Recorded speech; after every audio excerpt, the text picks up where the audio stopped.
नमस्कार बच्चों। आज हम साहित्य सागर के पाठ 2 काकी के बारे में पढ़ेंगे। काकी सियाराम शरण गुप्त द्वारा लिखित एक प्रसिद्ध कहानी है जिसमें उन्होंने एक अबोध बालक श्यामू की ममता को दिखाया है और यह अत्यंत मार्मिक बन पड़ी है। यह कहानी बाल मनोवैज्ञानिक कहानी है या आप कह सकते हैं कि यह बाल मनोविज्ञान पर आधारित कहानी है। इस कहानी में 3 प्रमुख पात्र हैं, श्यामू, विश्वेश्वर और भोला।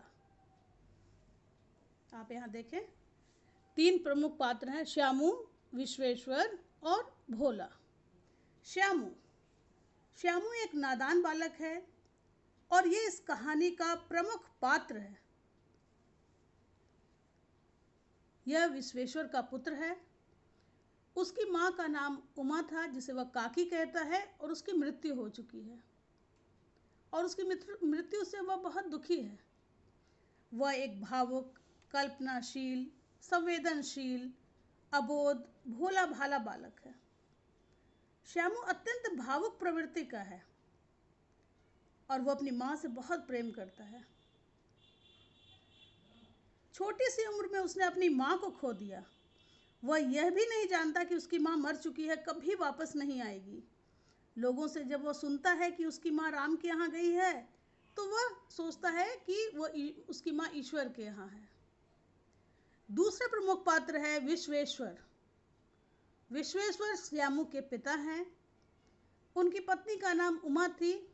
वो अपनी पत्नी की मृत्यु से अत्यधिक दुखी हैं।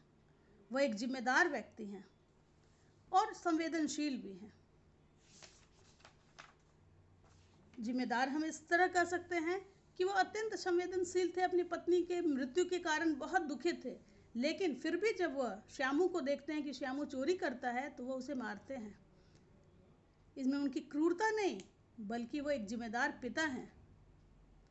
भोला एक पात्र है। घर में एक सुखिया दासी है और उसका लड़का है भोला। वह श्यामू का हम उम्र ही है, लेकिन श्यामू से थोड़ा समझदार है। वह एक सच्चा मित्र है।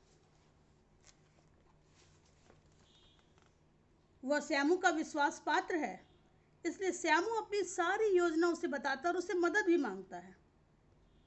उसकी सोच श्यामू से अधिक सटीक है। तभी वह कहता है कि पतली रस्सी से काकी कैसे उतरेगी, उसे मोटी रस्सी चाहिए। इस प्रकार हम देखते हैं कि भोला एक सच्चा मित्र है, विश्वासी है, एक समझदार बालक है जो श्यामू की हर बात को समझता है और उसका साथ देता है। वह उसके दुख में वह भी दुखी है। ये है प्रमुख पात्र। अब हम कहानी का सारांश जानेंगे। वास्तव में कहानी में क्या है। इस कहानी में एक बालक है श्यामू, जो बचपन से ही अपनी माँ को खो देता है। वह नादान बालक अपनी माँ के शव को शमशान ले जाने से रोकना चाहता है। आसपास खड़े लोग श्यामू को यह कहकर बहलाने की कोशिश करते हैं कि उसकी माँ मामा के यहाँ चली गई है और कुछ दिनों में वापस आ जाएगी। लेकिन अपने साथियों से उसे पता चलता है कि उसकी माँ राम के यहाँ गई हुई है, ऊपर राम के घर गई है। श्यामू प्रायः बड़ा उदास होकर बेचैन आंखों से आसमान की ओर देखता रहता और अपनी माँ को ढूंढता रहता। एक दिन आसमान में पतंग उड़ती देखकर उसके मन में एक उपाय सूझा। क्योंकि हम जानते हैं कि ईश्वर जो है वो स्वर्गलोक ऊपर है, तो वो सोचता है कि भगवान राम के पास गई हैं तो ईश्वर के पास गई हैं तो पतंग तो आसमान में जाती है, तो उसे एक उपाय सूझता है कि कैसे वो अपनी माँ को वहाँ से ला सकता है। वह दौड़ा दौड़ा अपने पिता के पास जा पहुँचा और उनसे एक पतंग खरीद कर देने के लिए कहा। पत्नी के देहांत के बाद उसके पिता विश्वेश्वर अनमने से रहने लगे थे, इसलिए उन्होंने उसकी बात पर ध्यान ही नहीं दिया। उत्सुक और बेचैन श्यामू ने पिता विश्वेश्वर की जेब से एक चवन्नी चुरा ली। वह अपने हम उम्र दोस्त भोला से मिला और उसे अपनी योजना बताई। उसकी योजना क्या थी? उसकी योजना यह थी कि वो अपनी काकी के नाम एक पतंग ऊपर राम के पास भेजेगा, जिसकी डोर पकड़कर काकी उसे पकड़कर नीचे नहीं उतर जाएगी। तब श्याम नीचे उतरेगी। वह एक चाहता था कि वह एक पतंग राम के पास भेजे जिसकी डोर पकड़कर काकी नीचे उतर जाएगी। और वो तो श्यामू भोला जो है वो थोड़ा समझदार है श्यामू से। वो उसे समझाता है कि डोर पतली है, काकी इसे पकड़कर नीचे नहीं उतर सकती, इससे तो डोर टूट जाएगी। श्यामू के मित्र भोला ने जब सुझाव दिया कि काकी को नीचे लाने के लिए उसके पास मोटी रस्सी भेजनी होगी और काकी उसे पकड़कर आराम से नीचे आ जाएगी। नादान श्यामू को अब मोटी रस्सी का इंतजाम करना था, तो उसने अपने पिता की जेब से फिर 1 रुपया निकाला।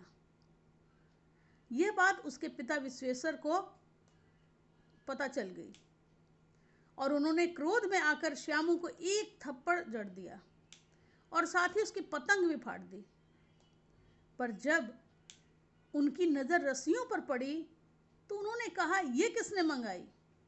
भोला ने जवाब दिया कि इन्होंने मंगाई थी। भोला डर जाता है और वह सारी बात को बता देता है और वो श्यामू को कह देता, श्यामू के विषय में कहता है कि इन्होंने मंगाई थी। कहते थे इनसे पतंग तानकर काकी को राम के यहाँ से नीचे उतारेंगे।